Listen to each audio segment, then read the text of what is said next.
अब हम जानेंगे परिमेय घातांक वाली संख्या का अर्थ क्या होता है।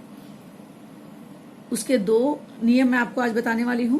पहला है संख्या का घातांक यदि 1/n स्वरूप में परिमेय संख्या हो तो ऐसी संख्या का क्या अर्थ माना जाएगा। अब 1/n का स्वरूप क्या है मैं आपको वो बताने जा रही हूं। 1/2, 1/3, 1/5 और इसी प्रकार 1/n यह नेचुरल नंबर, यानी कहने का मतलब कि 1/n के स्वरूप में हो तो वह संख्या जो है उसका क्या अर्थ होगा हम ये देखते हैं। यदि किसी संख्या का घात, मान लीजिए मैंने 5 का घात 2 लिखा, तो यह क्या कहलाएगा, तो ये कहलाएगा कि यह 5 का वर्ग। क्या निकालना है हमें यहाँ पे, 5 का वर्ग निकालना है। तो हम क्या करेंगे, 5 × 5 बराबर हम यहाँ पे 25 लिख देंगे। लेकिन अगर उस संख्या का वर्गमूल दर्शाना है तो हमें लिखना होगा, मैं यहाँ पर संख्या लेती हूँ 25 का घात है 1/2। इसका मतलब हो गया कि मुझे 25 का वर्गमूल निकालना है। और बेटा वर्गमूल के लिए जो है, वर्गमूल के लिए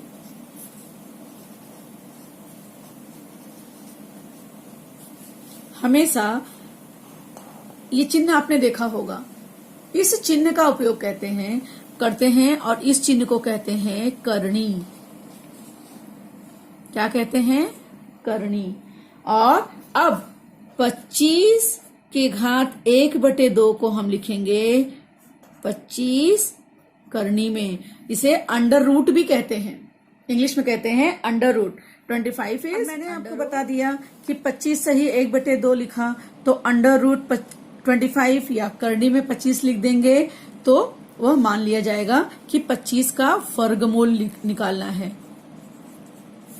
आपको पता होना चाहिए कि यहाँ जब हम 25 करणी में लिखते हैं तो यहाँ पर 2 यह छुपा रहता है, इसलिए यह वर्गमूल कहलाता है। अब मैं आपको बताने जा रही हूं कि हमें इसका यदि घनमूल निकालना हो तो हम क्या करेंगे। एक संख्या ली हुई है वह है a और उसका घन, अगर घन ऐसा है, घन यानी वही संख्या 3 बार, कितनी बार, 3 बार।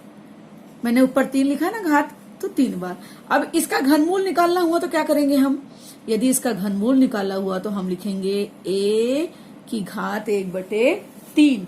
तब हम इसके घनमूल के लिए हम इसको लिख सकते हैं a√3। ये हो गया आपका घनमूल का साइन, घनमूल का चिन्ह। अब यहां मैं आपको एक अंक के द्वारा बताती हूं, इसका 64 का घनमूल मैं ऐसा लिखूं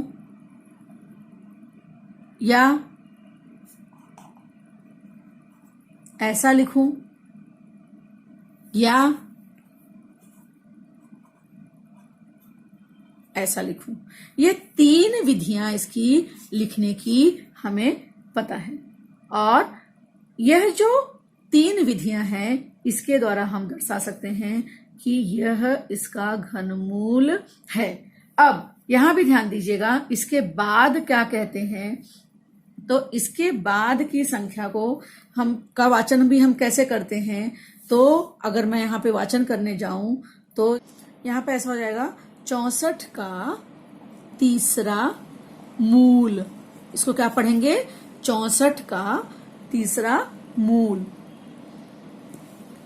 अगर मान लीजिए मैंने यहाँ एक संख्या ली है 128, इसका घातांक है 1/7, तो मैं यहाँ लिखूंगी 128 का 7वां मूल, यानी उसका 128 का 7वां मूल क्या होगा, हमें यह वहां पे निकालना होगा।